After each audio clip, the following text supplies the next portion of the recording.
자, 17번 효과적인 도핑 금지 방안이 아닌 것은. 도핑은 뭐 여러 차례 이야기했으니까 여러분들도 이제 다 이해하고 있을 거라고 믿고요. 자, 첫 번째는 윤리교육, 두 번째는 신약개발, 세 번째는 검사 강화, 네 번째는 강한 처벌. 어떤 것입니까? 정답은 신약개발입니다. 네.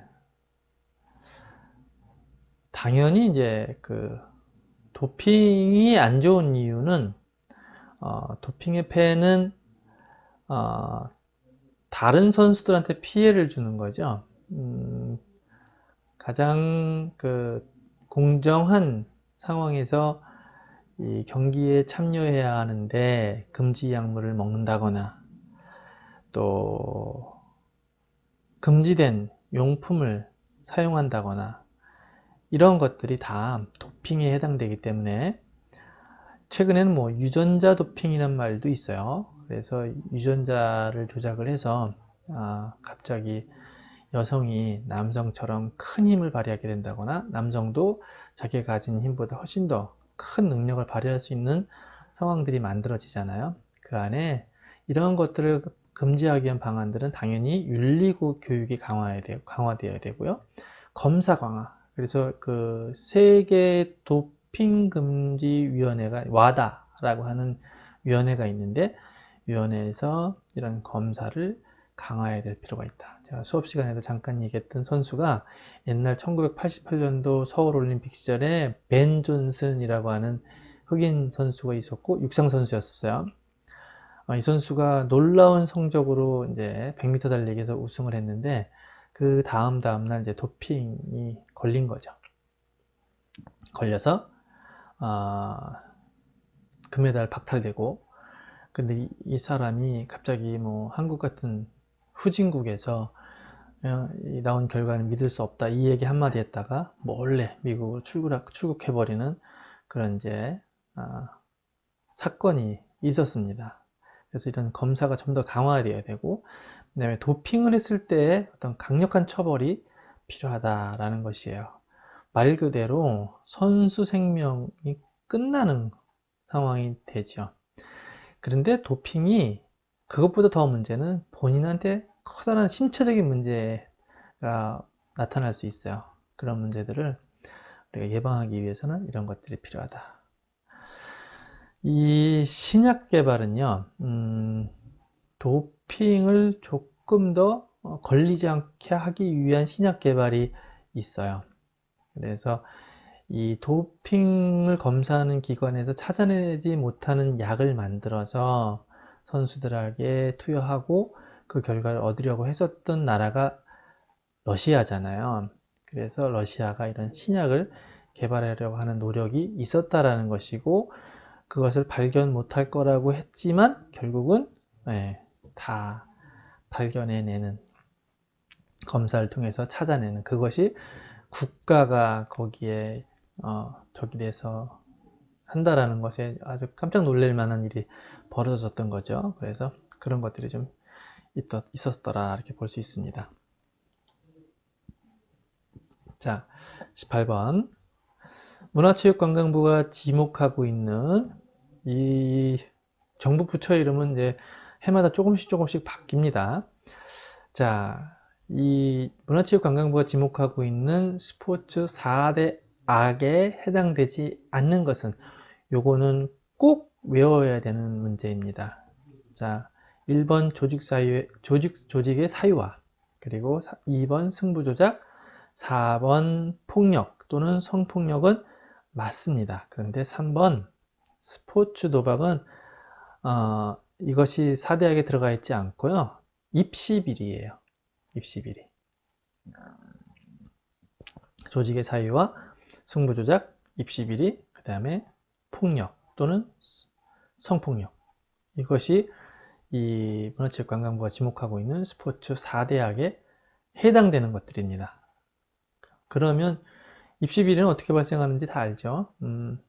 뭐 선수들 영입하는 과정에서 금전을 받는다거나 또 이 어느 정도 역량이 되지 않는 선수를, 역량이 되는 선수를 제끼고 또 기용을 하게 된다거나, 이런 부분들이 대학교 입시에 영향을 주고 있는 상황들이 생각보다 많더라 라는 것이에요. 예전에 뭐 별을 이제 비속어에 해당되는데 뭐 끼워 팔기 이런 말도 있어요. 이게 무슨 말이냐면 뭐 고등학교에서 A라고 하는 아주 우수한 선수를 데리고 오려고 하는데, 그 학교에서 뭐 A 데리고 가려면 B, C, D도 데려가 뭐 이렇게 해가지고 그 친구들을 데려오려고 하다 보니, 또 정해져 있는 그 인원수가 있고 인원수에 맞추려고 하다 보니 더 좋은 선수들을 이렇게 점수를 조작을 한다거나, 이런 과정 때문에 문제가 되는 것들이 생겼어요.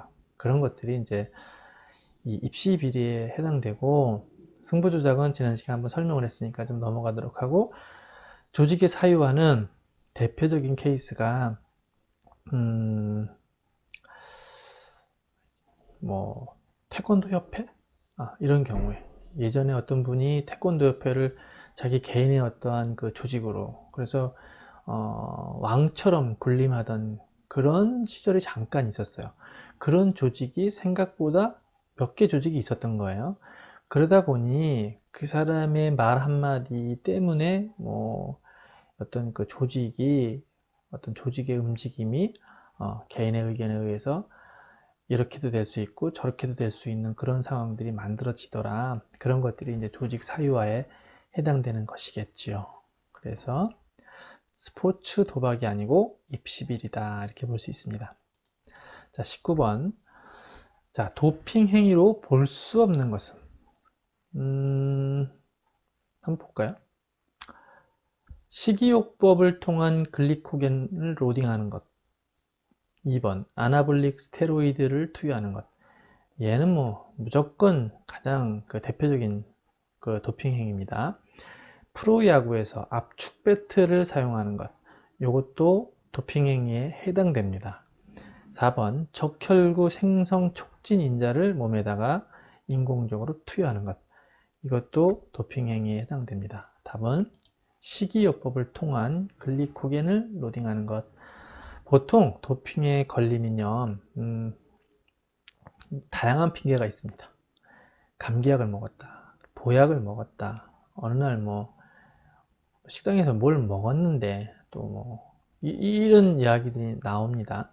근데 실제로 우리가 일상에서 먹는 많은 식품, 그 다음에 많은 약품, 소화제며 몇몇 그 특별한 감기약의 경우에 그럴 수도 있다고 하지만, 아주 이 양이 미량이기 때문에 나온다 하더라도 얼마나 섭취했는지도 나온다 그래요.